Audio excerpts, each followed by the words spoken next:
Hey guys, hope you're having a great day as well as a great life. What you're about to see is a short clip from an interview Andy and I did a while back with Robert Margoulev, prolific producer, awesome all-around guy. But for the sake of the clip you're about to see, he actually worked on a bunch of Stevie Wonder records, some of your favorites, put them on the screen now. During the conversation we had, we got to sit down with him and actually listen to one of his favorite songs that he got to record with Stevie. We'll post the interview in some point in the near future, but for now, enjoy the clip. The other song that I wanted to mention that I think is important is a song called Boogie on Reggae Woman. We have not heard that one. So, well, I highly recommend that you do. Well, here's the thing. So for the channel, if you want, we can listen to, or what we'd like to do is listen to the track with you and then maybe just hear our thoughts, get your thoughts on the track afterwards if you're down for that. Maybe a good place to end it. Yeah. Let me see here. Now push all your buttons here. Yeah, we do have a lot of buttons. We'll make sure you can just hear what we hear and stuff. What's the name of your show? I don't even know.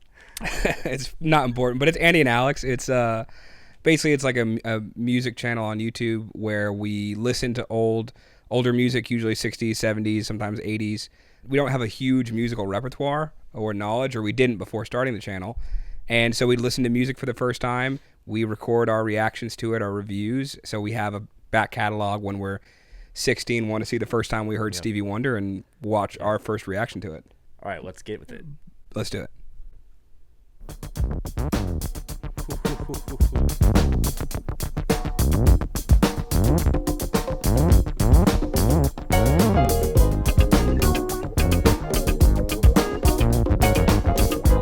Oh my gosh, it's so funky.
Under the stars above.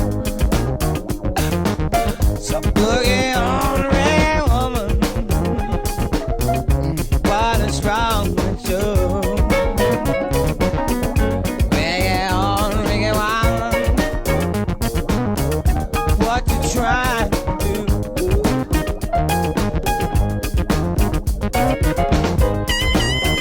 Oh, dude.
crazy.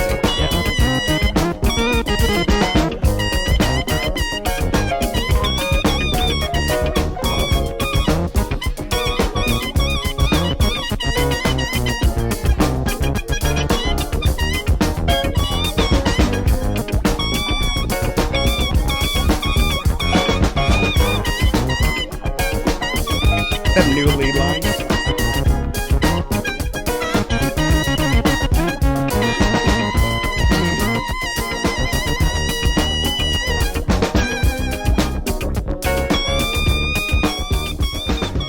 Oh, goodness gracious. I swear Stevie Wonder's going to give me wrinkles. 100%. There's Oh I my- scrunch my face way too much when I hear any of Stevie Wonder's music. Oh my gosh. dude. It's so good. That's How many voices? Just that you can listen to it. You had Listen, The this feels drums? this Why feels the like a drums? trick from your significant other where they're like, what color shirt was she wearing?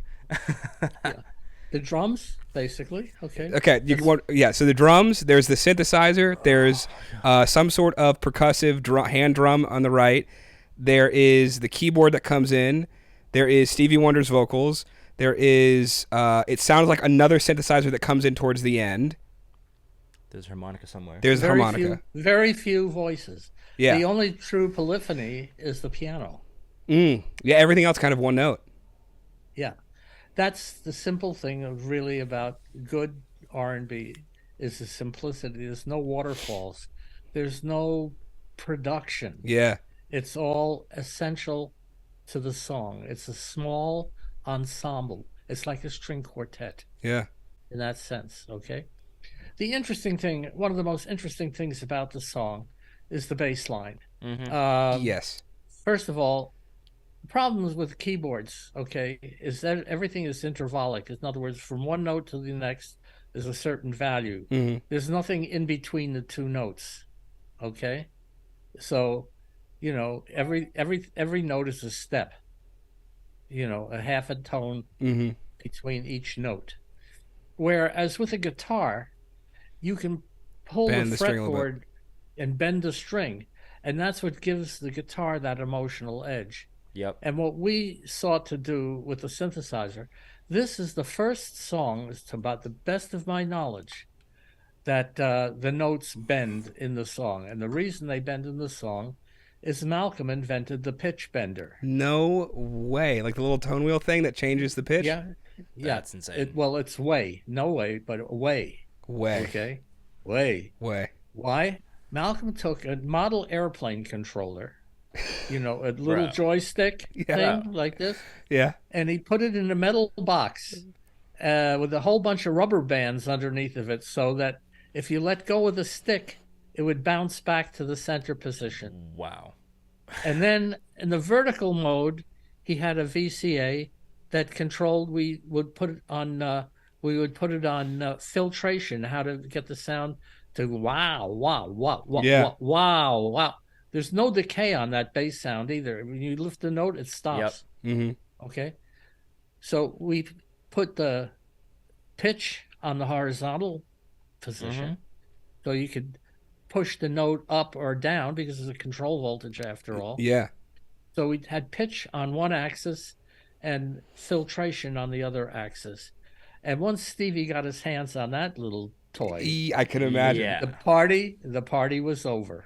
Goodness Because gracious. that is what really and that whole song hangs on that bass line. Yep. Yeah, and it's also the having it cut off so directly is perfect because the rhythms on that are impeccable, and the feel and the groove that comes from that bass being able to cut off when you want it to and not when you're playing it. Right. It is a really heartfelt thing, but it also is very much more emotional because we were able to use that pitch bender to do the same thing that somebody would play with a rock and roll guitar. Yeah. Is to bend the notes. Yep.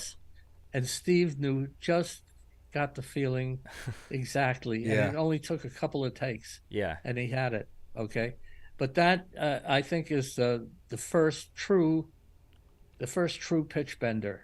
That is so cool. Some guys have the little wheels now. They Yeah. only do one Yeah. thing. One does pitch and the other does filtration. Yeah. But the beautiful thing about the joystick was that you could combine and really be very expressive. You're working in like 2D motion. You can have like combined X and Y values. Yeah, exactly. And that was the gift of that box. And we used it often on other songs after that. But that is purely Malcolm Cecil's invention. I had an idea what he was up to, but he built that in the shop. That is and so cool. It was a real mind bender because it brought a new level of ability to have expression in the synthesizer, and that's what really separated it from the Hammond B3 was the ability to have it move like that. Well, I love that. I mean, considering, so he was a computer engineer major, and I'm a physics major, and so I love the combination of like that engineering aspect into the musical landscape. I think it just. Do you mind saying the name of your book again? The name of the book is Technology Drives the Art. This is a particular example of that. Great one. I mean, it's perfect. Technology drives the art. I don't think it's out right now, but when it is, we'll certainly let everybody know.